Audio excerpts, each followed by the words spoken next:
Comenzamos una nueva edición de Café Financiero con toda la información necesaria para manejar mejor tu dinero.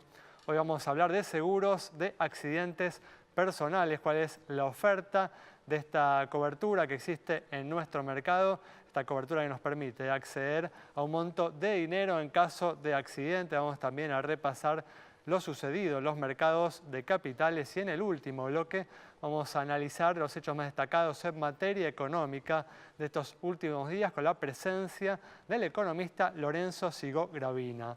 Quédate con nosotros. Tras el siguiente intervalo vamos a regresar con todos estos temas y vamos a responder a todas tus preguntas.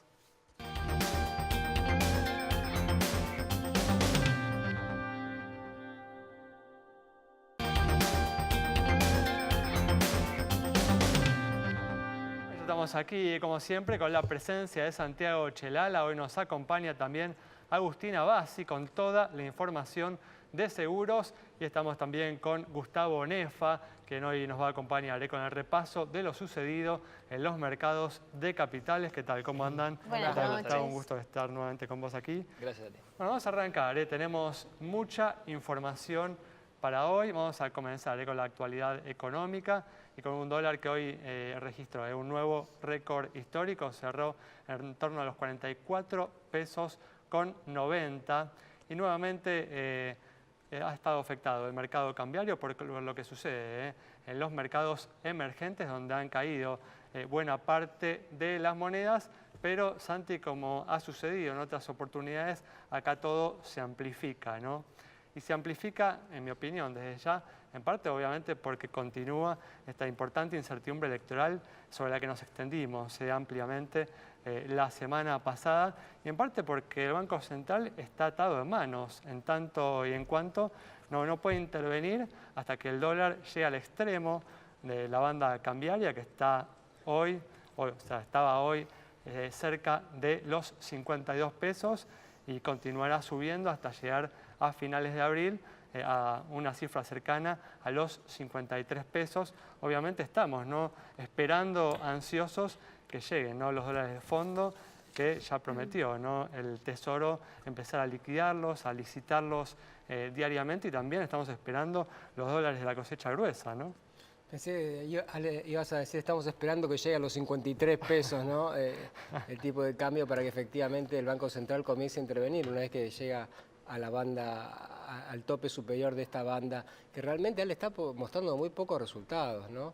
Hasta el momento, la verdad es que un plan del Fondo Monetario que muchos especialistas coinciden fue diseñado para un país cualquiera menos para la Argentina. En la Argentina tener una volatilidad tan grande del tipo de cambios, de 43 a 52, 10 pesos de diferencia en el dólar. Santi, ¿Sí? Imagínense. si buscamos el video del día que se presentó este régimen cambiario, vamos a ver cómo dijimos eso, esto mismo, ¿no? que está señalando ahora, ¿no? Claro, que lo hacen algunos funcionarios, burócratas de Washington, después de haber leído un montón de papers acerca de cómo estabilizar el tipo de cambio en todos los países, como si todos los países fueran lo mismo y como si la Argentina no tuviera una cultura muy particular, donde el dólar ha sido para los argentinos un instrumento de ahorro, de reserva, de cuidado de su poder adquisitivo después de las reiteradas crisis económicas. Entonces, que se mueva 2 o 3 pesos para Argentina es un montón. Alimenta corridas, alimenta incertidumbre, alimenta tapas de diarios. Hoy basta prender la radio en el dial un momento a la mañana y todas las radios estaban hablando del tipo de cambio, una bomba que está a punto de explotar. Bueno, todo eso genera justamente temores que, Ale, vos comentabas el tema político, las elecciones de octubre. Octubre parece lejísimo hoy en día, ¿no? Faltan 6 meses, todavía no se sabe quiénes son los candidatos, no hay ningún candidato confirmado, no se sabe si el propio presidente va a ser candidato, si Cristina va a ser candidata, si Labaña va a ser candidata. Nadie confirmó nada todavía. Esto es como el equipo de fútbol que hasta último momento no te dicen quiénes van a ser los 11 titulares por si el otro empieza a hacer su estrategia, ¿no? Y lo más grave de todo, y no me voy a cansar de repetirlo, es que si gana un partido alternativo al gobierno actual, puede suceder cualquier cosa en materia económica, ¿no? No es que, no, ese es el principal problema, digamos, que no hay una orientación de ningún tipo respecto a lo que puede suceder. Puede volver el cepo cambiario, pueden volver las restricciones a las importaciones. Es muy difícil tomar decisiones económicas en un país en el que puede suceder cualquier cosa con el cambio de gobierno, ¿no? Mucho hablamos de los errores en política económica del gobierno, de las idas y vueltas, de estas marchas atrás que hubo, desde el tema de tarifas, ni hablar de lo que pasó en el Banco Central, los diferentes planes que hubo, ¿no? Pero una cosa muy importante que vos mencionabas recién, ¿qué tan lejos quedó hoy en día el viaje a Davos del presidente Macri con Massa, ¿no? Esta idea de construir políticas de Estado. Vos decías, bueno, no se sabe qué va a pasar en Argentina. Uno de los errores más gruesos que creo yo, ¿no?, que tuvo el gobierno en estos 4 años de gestión fue no haber podido construir políticas de Estado, haberse cerrado cada vez más en el núcleo duro del PRO, cada vez que aparecía alguien, una voz un poco disidente, caso de Pratgay o de Melconian, incluso gente que por ahí estaba vinculada o allegada, ¿no?, del radicalismo, etcétera. Bueno, el gobierno se fue cerrando cada vez más, una mesa chica, no supo construir políticas de Estado y esto hace que hoy en día pase lo que vos decís. El que gana puede barajar y dar de nuevo directamente, porque no hay ningún tipo de compromiso asumido. Así que va a haber que esperar y acostumbrarnos en lo que queda de aquí a octubre a volatilidad, pero bueno, todos estamos esperando eso, ¿no? Los dólares de la cosecha salvadores y que el Fondo Monetario permita finalmente vender algo de reservas también. Muy bien, perfecto. Vamos a cambiar de tema. Ahora vamos a hablar de seguros de accidentes personales, cuál es la oferta que existe en nuestro mercado, esta cobertura que nos permite acceder a un monto de dinero en caso de accidente. Claro, como siempre lo hacemos, te presentamos 2 coberturas para que vos tengas una idea de los valores que se manejan en el mercado y puedas elegir luego aquella que más se adapte a tus necesidades. La primera cobertura está pensada para una persona de 40 años que tiene un trabajo administrativo. Es una cobertura por muerte e invalidez por accidente con una suma asegurada de 1.250.000 pesos. Vamos a ver entonces cuál es la compañía que ofrece el seguro más económico del mercado, que es Integrity, con un valor de 262 pesos. Le sigue CNP por 269, la segunda 275, Allianz por 278 y Zurich con un valor de 280 pesos. Estamos hablando de seguros por accidentes personales. Le sigue la Caja 282, San Cristóbal 286, 288 SMG, Meridional 289 y 289 también tenemos Sura. Esta es la primera cotización entonces por muerte e invalidez por accidente. Ahora bien, tenemos una segunda cotización para esta misma persona, 40 años, trabajo administrativo, pero la diferencia es que se le suman los gastos médicos. Gastos que giran en torno a los 60.000 pesos. Vamos a ver entonces cuáles son las compañías más económicas que hay en el mercado. Nuevamente, la Meridional es la primera, con un valor de 335, perdón, Integrity es la primera, 335 pesos, Allianz por 341, le sigue la segunda, 344, CNP 344 también, Meridional ahora sí, 351, Sura por 352, San Cristóbal 354, 356 SMG, la Caja 359 y finalmente tenemos a Zurich por 360 pesos. Bueno, como siempre, información muy completa para que vos puedas elegir la compañía que más te conviene para contratar tus coberturas. Bueno, vamos a continuar repasando lo sucedido en los mercados de capitales y mencionábamos, Gustavo, hace unos minutos, que parte de los motivos de la suba, de la fuerte suba del dólar hoy tuvieron que ver con un contagio, ¿no?, que se viene dando a nivel internacional con una caída de una buena parte de las monedas emergentes. ¿Es así? Sí, es así. Estaba escuchando atentamente a lo que decía Santiago. Eso es el 50%. El otro 50% es el contexto internacional. Y ahí, por ejemplo, te puedo poner el caso del real brasileño que hoy tocó 3,99 y está devaluándose lo mismo que el peso argentino. ¿Qué está pasando? Después de un mal año, del año 2018, que fue malo para las acciones, para los bonos, tanto emergentes como desarrollados, devino en un enero y febrero extraordinario, una recuperación que se llama en V por la rapidez con la cual se dio. Y en donde llegó en un mes de marzo donde fue enfrentando de a poquito, en la segunda quincena especialmente, algunas resistencias, ¿sí? Sin noticia del lado comercial, no va a haber ningún acuerdo con China, posiblemente pasemos para junio, dicen en Estados Unidos. Hay un Brexit por delante, hay desaceleración de la actividad económica en Europa muy importante y Draghi se mostró muy preocupado. Todo esto confluye, además de una posible recesión en Estados Unidos, en una baja de tasas hacia adelante. Es decir, cuando veníamos esperando a fin de año unas subas de entre 2 y 3 subas, la Reserva Federal llegó a decir que iba a haber 4 subas de tasa de interés de 25 puntos básicos en su tasa de referencia, hoy el escenario es un 66% de probabilidades de que baje las tasas de interés para fin de año. Esto es la reunión de noviembre. El mercado se ha movido a una zona de confort del cual hay que esperar algunos drivers o motivos por los cuales tenga que impulsarse. Mientras tanto, si no hay buenas noticias, son malas noticias, porque hay que depurar ese mercado. Y cuando aumenta el riesgo, ¿qué hacen los inversores? Los inversores huyen y vuelan a calidad. La tasa de un bono norteamericano de 10 años está en 2,37. Llegó a estar en 3,2. El mínimo en bastante tiempo, ¿no? Pero claro, pero si una lete en dólares corta en 4,5%, cortita, ¿no vas a invertir cuando estaba en 3,2%? Bueno, ya lo hicieron. Todo ese flujo se fue moviendo a Estados Unidos en gran parte, silenciosamente, y ahora se acelera y le quita atractivo a los mercados emergentes. No solo es Argentina, es Turquía, es Indonesia, es México y es Brasil. Muy bien, perfecto. Con este análisis de Gustavo cerramos el bloque. Quédate con nosotros. En instantes estamos nuevamente con vos.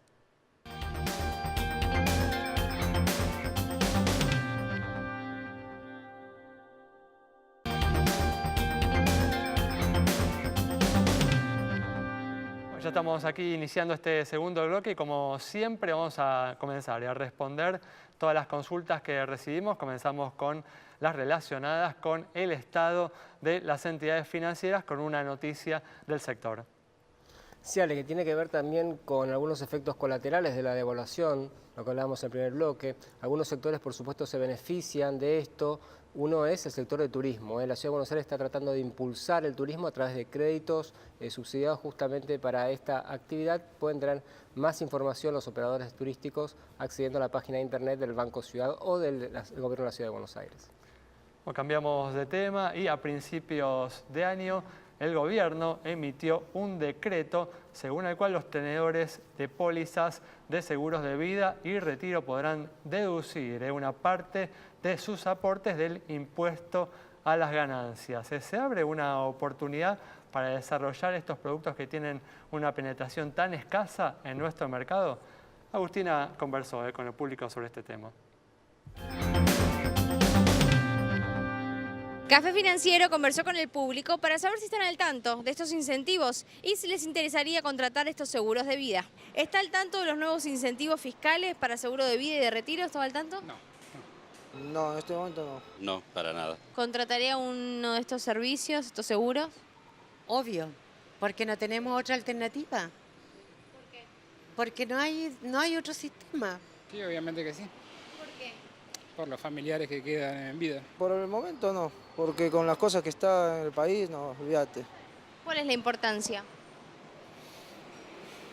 Dejar algo, aparte de lo humano, algo. ¿No te parece una buena alternativa para proteger a tu familia y generar un ingreso complementario para el momento de tu jubilación?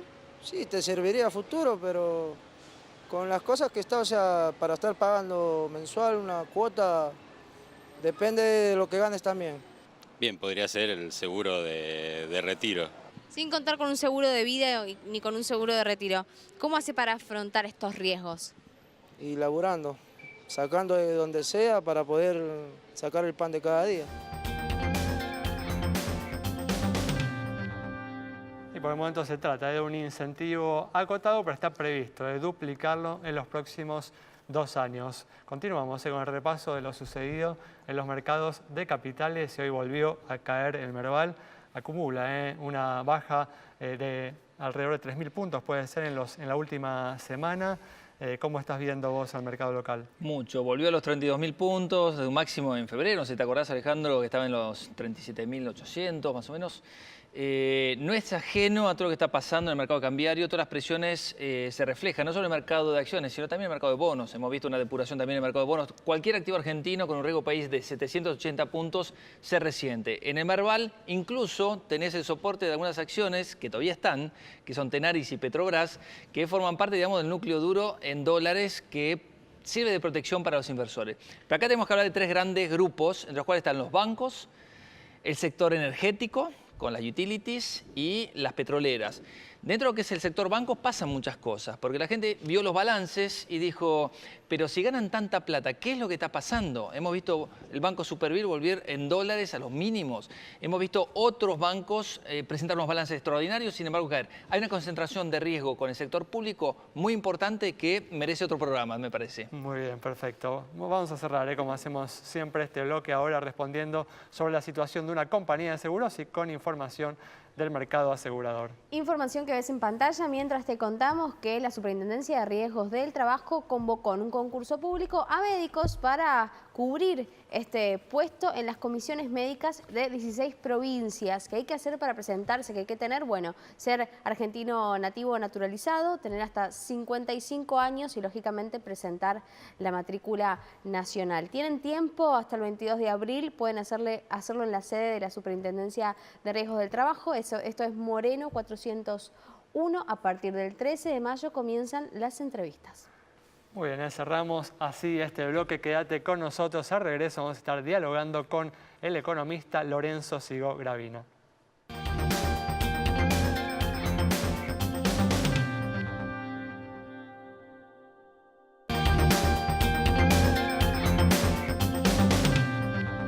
Bueno, ya estamos aquí con la presencia del economista Lorenzo Sigó Gravina para analizar las principales noticias económicas de estos últimos días. ¿Qué tal, Lorenzo? ¿Cómo andás? ¿Qué tal? Muchas novedades. Sí, tal. Bueno, una excluyente justamente la que desarrollamos hoy en el primer bloque, justamente el dólar continuó subiendo en el día de hoy, alcanzó un nuevo récord histórico, cerró en torno a los 44 pesos con 90. ¿A qué atribuís, ¿no?, esta fuerte suba que se ha dado en estos últimos días? Bueno, hay muchos factores. Podemos hablar uno, que es el régimen cambiario que está vigente, que es frágil. Sí. Frágil justamente se llama zona de no intervención y es muy amplia, que es del 30%. Ese es el primer punto. Recordábamos, Lorenzo, en el primer bloque, que cuando se presentó justamente este régimen cambiario, justo casualmente eras vos el invitado, y hicimos algunas críticas, ¿no?, que se están en este momento, se está viendo la vigencia, ¿no?, de esas críticas que hicimos en aquel entonces, ¿no? Sí, y obviamente después se suma la coyuntura, particularmente para los países emergentes, y la Argentina no es un buen momento. ¿Por qué? Porque de alguna manera el mundo o los mercados emergentes necesitaban un aterrizaje suave, es decir, que el Banco Central Europeo y que la Reserva Federal vean claramente señales de desaceleración de la actividad y que no suban las tasas de interés. Esa primera parte se dio, lo cual fue favorable, pero ahora el problema es que se está pensando o se teme que haya un aterrizaje forzoso, es decir, que el crecimiento mundial ya no tenga una desaceleración, sino quizás un freno o incluso entrada en recesión. Entonces estamos lamentablemente entre el aterrizaje suave, que era lo que necesitábamos, y el aterrizaje forzoso, que está haciendo que obviamente ante el miedo, y pese a que no han subido las tasas de interés de referencia en los principales bancos del mundo, haya algo de salida de capitales de emergentes hacia países desarrollados por la incertidumbre. Este sería el componente internacional, ¿no?, de esto que vivimos hoy, de este nerviosismo de hoy. Me imagino que también ves componentes locales, ¿no? Sí, claramente. El primer punto es la inflación. Nosotros estábamos un poco cada vez, no sorprendidos, pero vimos la inflación del primer cuatrimestre, ya tenemos datos de marzo, que va a estar en torno al dato de febrero, 3,8%. La inflación en abril no va a aflojar mucho, entre 3,5% y 4% estamos proyectando en Ecolatina. Y cuando hacemos la cuenta del primer cuatrimestre nos da 15% la inflación en 4 meses. Bueno, el dólar es un precio más de la economía.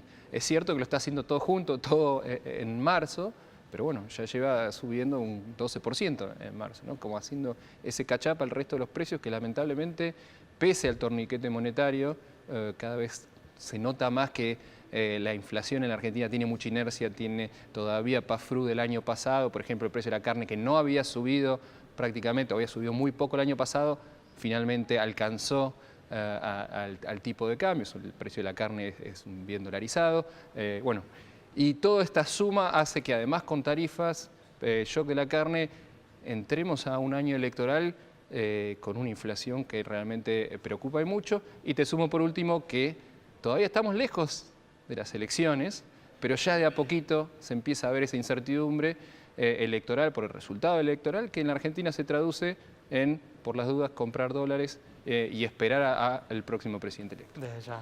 Lorenzo, si uno recuerda algunas crisis económicas argentinas, crisis económico-financieras, ¿no? Muchas tuvieron también un epicentro en los bancos, es decir, la gente retira los depósitos, teme por sus dineros y lo que hace es comprar dólares con la plata que tienen los bancos. ¿Esto está pasando hoy en día? Además de subir el dólar, digo, ¿también está habiendo corrida de depósitos o esto todavía no se ve?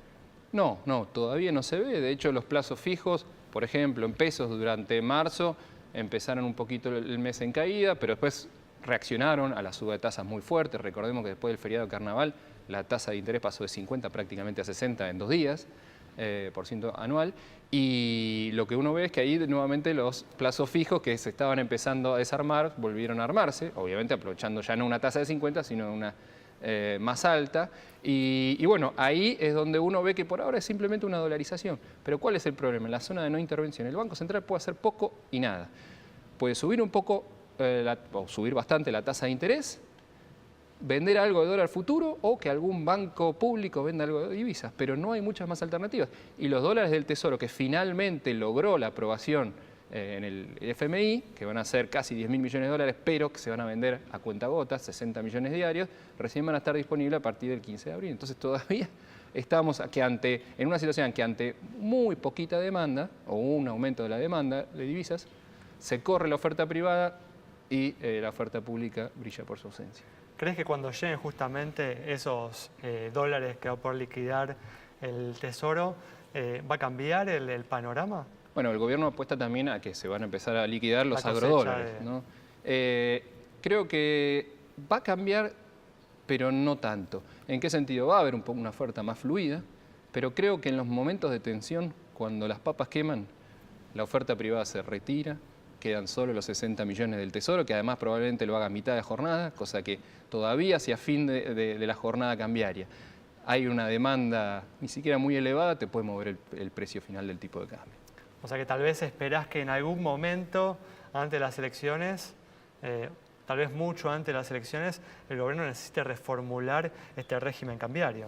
Sí, el si gran quiere, problema... digamos, sobrevivir, ¿no? Porque obviamente un escenario como este, en los próximos meses, es prácticamente una derrota asegurada, ¿no? En las elecciones. Sí, y particular porque además implicaría otro salto cambiario, nuevo brote inflacionario, una situación que ya estamos hablando de 15% en el primer cuatrimestre de inflación. Ahora, quizás lo dijo Arriazo muy bien. El Banco Central consiguió un swap de divisas con China. Ahora tenemos más de 70.000 millones de dólares y no los podemos usar. Es una paradoja. Hoy lo que necesita el gobierno es tratar de flexibilizar al fondo en cuanto al uso de las reservas, pero lo cual es muy difícil. Y probablemente para cuando el fondo lo reconozca, o reconozca que la situación de Argentina, sobre todo en materia cambiaria, es distinta al resto de los países, quizás ya sea demasiado tarde, porque el dólar ya está en el techo o por arriba de la zona de no intervención. Claro, lo que debe pensar el fondo es de qué te sirve vender reservas si el tipo de cambio se va a escapar igual, porque hay un desequilibrio en Argentina más a nivel macro, que este dólar no es sostenible y entonces al fin del día te quedas sin reservas y con el tipo de cambio bien alto. Digo, muchas veces pasó en Argentina, ¿no? Esto que vender reservas sirvió para financiar la fuga de capitales. ¿Te parece que ese es un escenario también posible, digamos, que por eso el Fondo Monetario no quiere que se desprendan las reservas para que no se dilapide eso, que es lo único que tiene hoy en día la Argentina como activo, ¿no? Estoy de acuerdo con la postura del FMI. El FMI, yo te presto los dólares, yo te digo un poco cómo los vas a usar. O sea, en ese sentido estamos de acuerdo. Y sobre todo por la experiencia de Sturzenegger. El gran problema de Sturzenegger es que estaba vendiendo un montón de reservas cuando el dólar estaba por debajo, estaba muy apreciado. Entonces estaba regalando las reservas, ¿no? Es distinto cuando, bueno, después de que salta de 20 a 25, se dice, bueno, el Banco Central fue con una oferta de 5.000 millones diarios y ahí fue cuando finalmente lo logró frenar. Después viene el primer acuerdo que nuevamente se retira esa oferta del Banco Central, que no tiene que intervenir, y nuevamente a 30. Y menos mal que no intervino a 25, ¿no? No, pero es que no tuvo que, cuando vos tenés una oferta muy fuerte, como esos 5.000 millones, no las tenés que mostrar, porque mostrás la carta ganadora. Vení a correrme con 5.000 millones de dólares en un día. Y ahí se frenó, sin tener que venderlos. Bueno, después pasó lo que pasó, el fondo le vuelve con el primer acuerdo a decirle, bueno, libre flote de Argentina nuevamente, que el Banco Central no intervenga, y subió a 30 y en agosto tuvo el pico que llegó a 40. Lorenzo, muchas gracias. Un placer. Nos vamos con este análisis del economista Lorenzo Sigor-Gravina. Nos reencontramos el próximo viernes a las 20 horas aquí en Metro.